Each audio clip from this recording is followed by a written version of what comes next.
Hey guys, it's Rory from G2G Coaching. Today I'm going to take you through single arm pressing and why we tend to use that with members. The main reason to start with is it really teaches you how to stabilize your body with having an uneven force on one side of it. And that really ties into our work we do with pelvis and ribcage position, because it's another way of maintaining your pelvis and ribcage position, just in a different movement pattern. We tend to use it also to work on imbalances from left to right, which is really normal to have. We just want to manage the gap between maybe your stronger side and your weaker side, so it doesn't become more of an issue when you move on to bigger and heavier weights. Say when you move on to stuff that Jenny was talking about, floor presses and bench presses, this kind of gets that out of the way before you move on to that, so it doesn't stop you further down the line when you're trying to get a bit stronger. So the exercises I'm just going to show you today is the one we tend to start with everyone, just for the reasons I just said, a single arm floor press. Okay, so I'll give you a quick demo of that and then also talk through some of the main areas to focus on if you've never done that before, and give you like one or two little cues or little other exercises you could use if you wanted to help you execute the exercise effectively. Alright guys, so we're going to talk through the single arm floor press. So floor press, I'm sat on the floor, makes sense. So the things to watch out for initially are where you put your feet. So what we want to try and do is, instead of going feet together to help us with that stability aspect, we want to go feet out wide, okay? Some might stay like a starfish. So when you're in that position, you're going to grab on to a dumbbell, which I've fortunately got next to me. Okay, if you are using a dumbbell that's a little bit heavier, I'll show you a way you can get that up a little bit easier, because that's sometimes an issue we see with members. All right, so this one's a little bit lighter for technique purposes. So once you've got the dumbbell, I'm going to use it's probably easier for you guys to see, it doesn't actually matter probably. I'll show you both arms. So I'm going to lie back onto the floor. Okay, once I'm here, I'm thinking of the same stuff that you may have seen in the video with Jenny probably, where you're thinking of your shoulder blade position. So you want to try and think like you are pinching your shoulder blades together, so your chest will rise, okay, and your ribs will flare a little bit, which is fine, because the weight isn't going through them, it's going through my shoulder.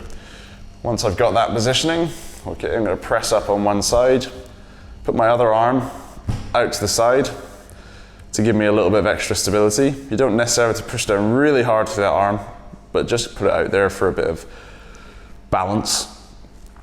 Once you're there, I'm gonna lower the dumbbell down, make sure you fully contact the back of your arm with the floor, and then drive back up. So in terms of where my elbow's going, I'll show you on this arm, it might be a bit easier to see.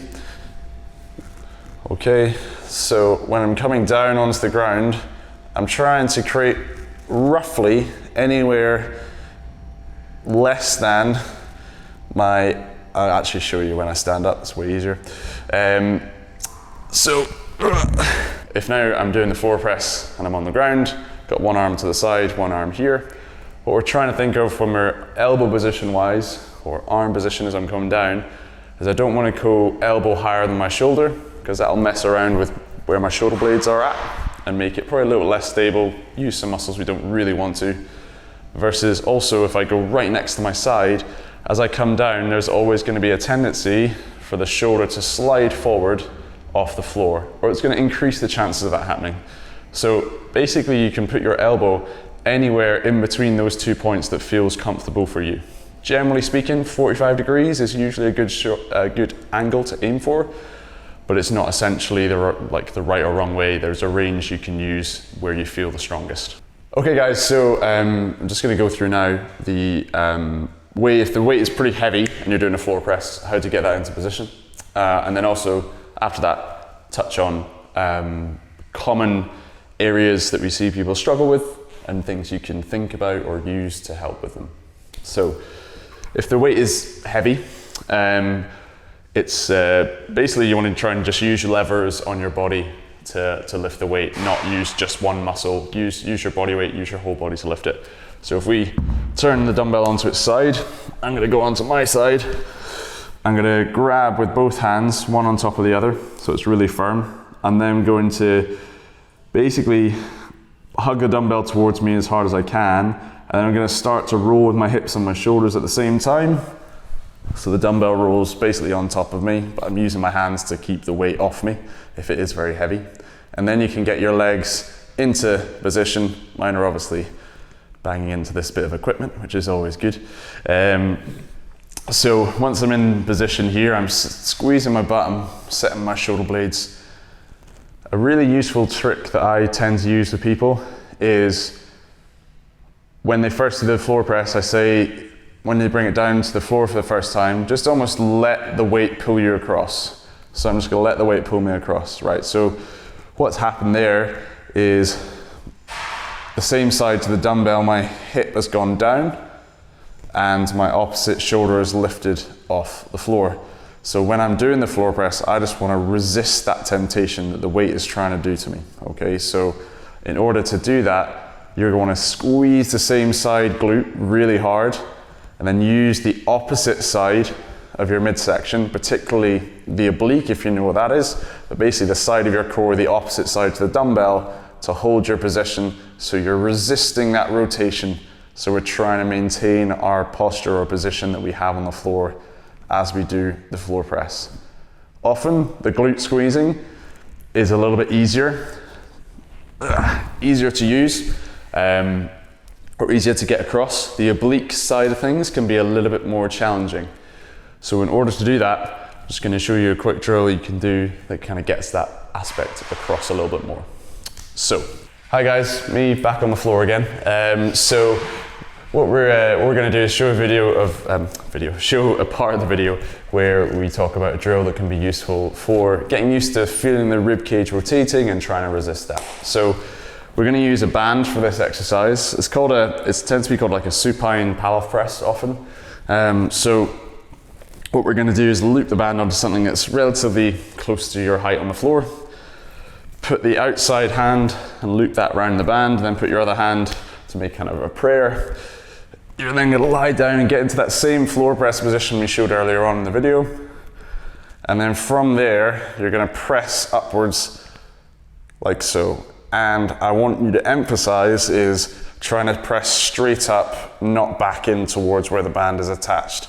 So you're still engaging your glutes, but what you should start to feel is that if I'm keeping this position correct, this side of my midsection should be working hard to keep this shoulder flat on the floor, which is the same pattern that we worked on from if I'm pressing my floor press this side of this glute to this side of your core. But using the band just tends to get that across a little bit more clearly than using just the dumbbell in the floor press. So give that a shot if you're struggling to feel the obliques working. The next part of this video on single arm pressing is dumbbell or single arm dumbbell bench press. This is again a tendency we have G2G, but pretty common is to go from a floor press where you have the floor to give you a lot more stability to then go into a single arm dumbbell bench press where there's a bit less stability, but a little bit more carryover to bigger pressing exercises like a bench press is the word. So what we're going to do is I'm going to basically show you, again, give you general technique cues for the single arm dumbbell bench, but then also show you a bird's eye view. That's if you're doing bench press yourself, just as a side note, it can be a really useful camera view or video view to see what's going on with your body position. So just useful thing if you need to do that, or you're interested in that. It can be a little bit hard to get it, but if you've got a friend who can take a video from above you as you're doing your bench, you can usually see quite a few things going on. So like the floor press, our aim here is to stay symmetrical on the bench and trying to avoid rotation of the weight. Now we have to do that slightly differently. It's still similar concepts, but because our feet are now on the floor, it's a little bit of different execution of how we do that. We want to use our legs, but in a slightly different way. We're still using our glutes, but we're actually almost pushing back with our foot at the same time. So it's not just glutes now, it's using our whole leg to create that stability on the same side that the dumbbell is pressing, alongside using the opposite oblique to keep the shoulder flat on the bench. So, right, I'll give you a quick demo. When I'm sitting up, I know I'll just talk this way.